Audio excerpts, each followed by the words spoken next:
د نن ورځې څو مهم او تازه خبرونه. درنو لیدونکو ستړي مشئ.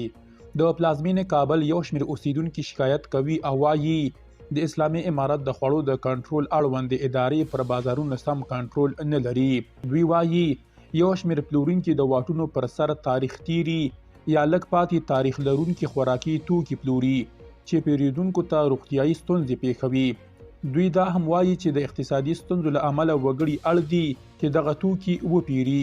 د کابل اوسیدونکي جواد په دې اړه ازادي راډیو ته ویلي په ځینو سیمو کې لکه پلخشتي او منډوي کې ځینې نوشابې، لبنیات، پنیرک، ملایي او نور تاریخ تیري یا لږ پاتې تاریخ لرونکي خوراکي توکي پلورل کیږي او زموږ وګړي چې یو شمېر بېوزلي او نالوستي دي اخلي یې. دوی د 13 افغانیو توکي په 15 افغانۍ لیلاموي او وګړي ترې ګټنه کوي.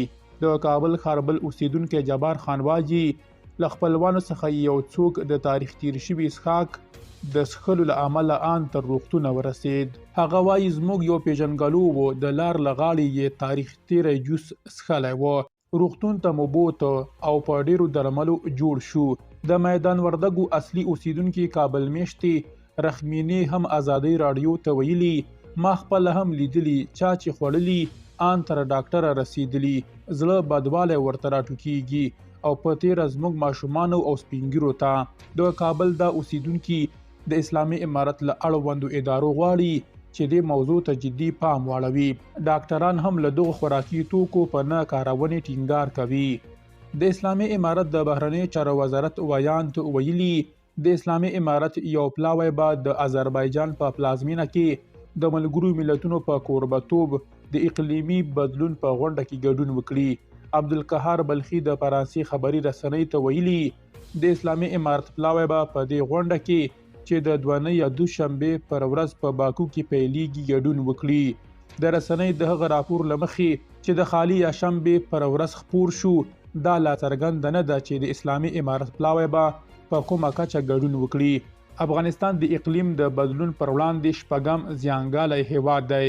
اسلامي امارت تر دې مخکې په مصر او متحده عربي اماراتو کې د ملګرو ملتونو په نوښت د اقلیمي بدلون غونډو ته نه و وربلل شوی.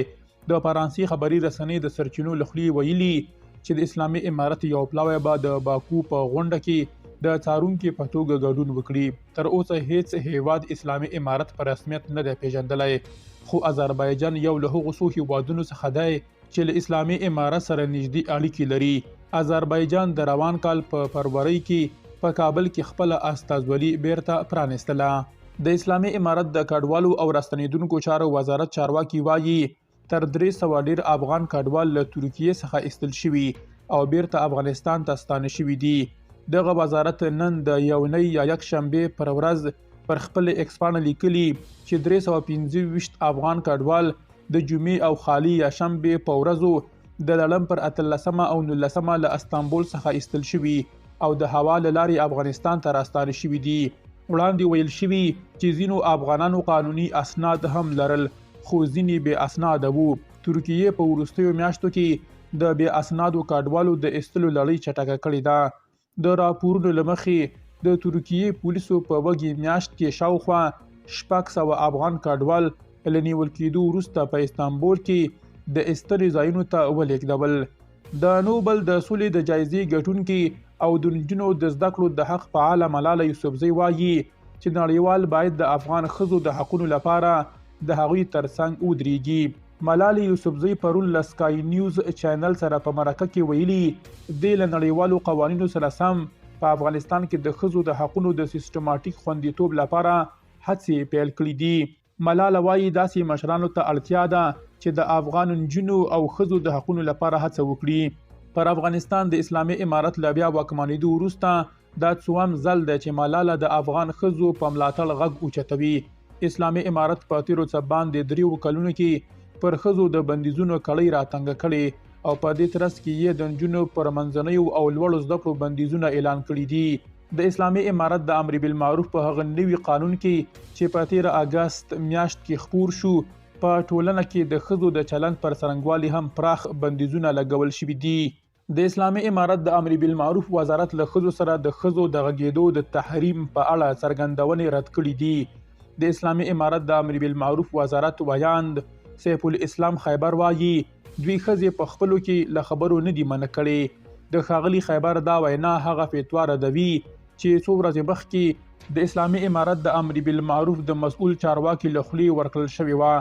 د لمونځ د شرایطو په اړه د امر بالمعروف وزیر شیخ خالد حنفي ته په یو اړوند غږیز کې چې څه د پاسه 2 اونۍ مخکې د دې وزارت پر رسمي ایکس پاڼه خپور شو، د شرعي حکمونو پر بنسټ ویل شوي دي چې ښځې په خپلو کې سندرې خو څه چې ان تکبیر لا نشي ویلی.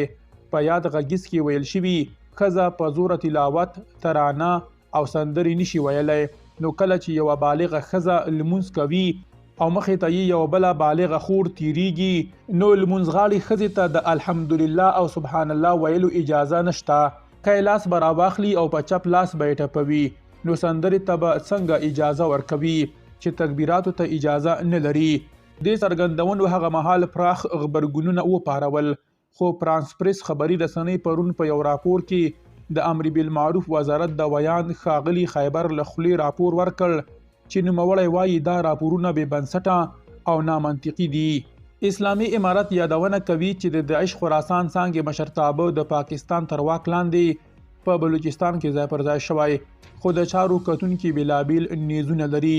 د اسلامي امارت ویاند ذبیح الله مجاهد د تلې پر 29 په غور کې له داعش سره د اسلامي امارت تر جګړې وروسته ویلي چې دا وسلوال په بلوچستان کې د داعش له پټنځیو څخه رهبري شوي دي. مجاهد پر خپل ایکس پاڼه ویلي چې د داعش پر پټنځي د غور د مرکز پیروزکو په نارکو سیمه کې د دوی د ځواکونو د اپریشن په ترڅ کې د دې ډلې 2 مهم غړي وژل شوي دي. تر دې مخکې د اسلامي امارت د بهرنیو چارو چارسمبالي وزیر امیر خان متقي د جولای پر 18 ویلي وو چې د داعش پټنځي له افغانستان نه بهر دي. هغه ویلي پر نړیوالو هم دا غږ کوو چې له افغانستان نه بهر سیمه کې د داعش او د دوی په څیر د نورو پټنځي له منځه یوړل شي. که داسې ونه شي ټولو ته به یې زیان ورسیږي لکه څنګه چې موږ شاهدان یو. د ولسواکۍ چارواکو به ویل چې د اسلامي امارت مشران د بلوچستان په منځي کوټه کې دي او له هغه ځایه په افغانستان کې دننه د بریدونو پلانونه جوړوي، خو اسلام آباد تل دا تورونه ردول. اوس اسلامي امارت د داعش په برخه کې ورته تور پورې کوي او پاکستانی چارواکي وایي چې د داعش خراسان څانګې ځینې کسان په پاکستان کې هم شته. د میلیټن اووایر تخصصي ویبپاڼې بنسټګر لوکاس ویبر پر دې باور دی چې اسلامي امارت د داعش د مشرانو د شتون په اړه دا تور د دې لپاره پورې کوي چې په افغانستان کې د دې ډلې شتون لږ ارزښت ښکاره کړي. هغه وایي اسلامي امارت دې ته لیواله دی چې له تروریزم سره د مبارزې مسؤلیت خپلو ګاونډیانو ته وسپاري او له پایله یې هڅه کړې چې د داعش خراسان څانګې پلا پر پاکستان واچوي. درنو لیدونکو له ملتیا مو مننه.